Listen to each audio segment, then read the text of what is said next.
She says, Mom, will you repeat that? pardon? I have a message from Claudia Allen Chase, who lives in Rapid City, South Dakota. She says, Bill and I are enjoying our retirement. We have moved to a condominium in West Hills Village in Rapid City. Our retirement village has so many health, educational, and recreational activities here that it keeps us young in mind and spirit. It's not the years in our lives that count, it's the life in our years. All my best wishes for you and our very high classmates, Claudia Allen Chase. She says, P.S. Sorry I cannot attend this year, but you will be in my thoughts and prayers for a great reunion. Okay, then Sharon and I talked about this. We were in contact with Marlene Thompson.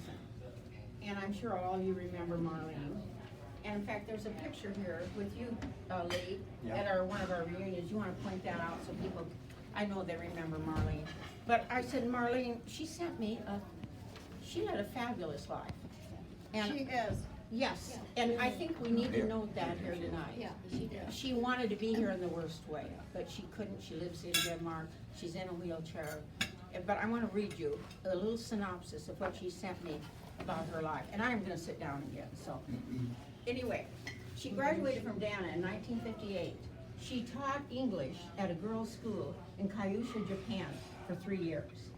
She visited, on her way back to New York after that 3 year, she visited Hong Kong, Vietnam, Malaya, India, Kenya, Ethiopia, Jerusalem, Athens, Rome, Heidelberg, Copenhagen, on her way back to New York City.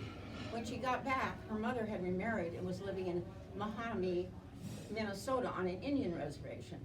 Marlene's stepfather was a county extension agent there. So in 1961, Marlene decided to move to Minneapolis to be close to her mother.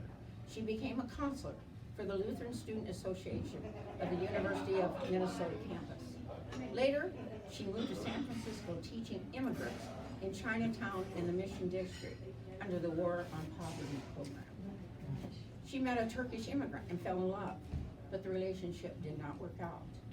She then moved to Denmark and taught at the University of Copenhagen for 13 years.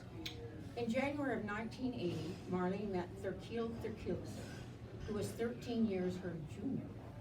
They bought a house together in November 1980 and spent 10 years restoring it. Marlene and Thurkild sold the house in Copenhagen in 1996. They moved to an atrium house in Nivea, which was better suited for Marlene, who was now in a wheelchair. Thurkild retired from his Statistics of Denmark June in 2016. They got married in 2016 in the Nivea church in a secret ceremony. And they announced all of this at their annual solstice dinner party on December 22nd. It was a shock to friends and associates, as they've been together for 36 years. Marlene ended her text to me with the following: God is good. She was a great gal, and she didn't move to Blair until she was in 7th grade. But her aunt was Marilyn Nielsen. Marilyn and Mary Frank Alexander. They were, Right. and so it's quite a story and quite a life.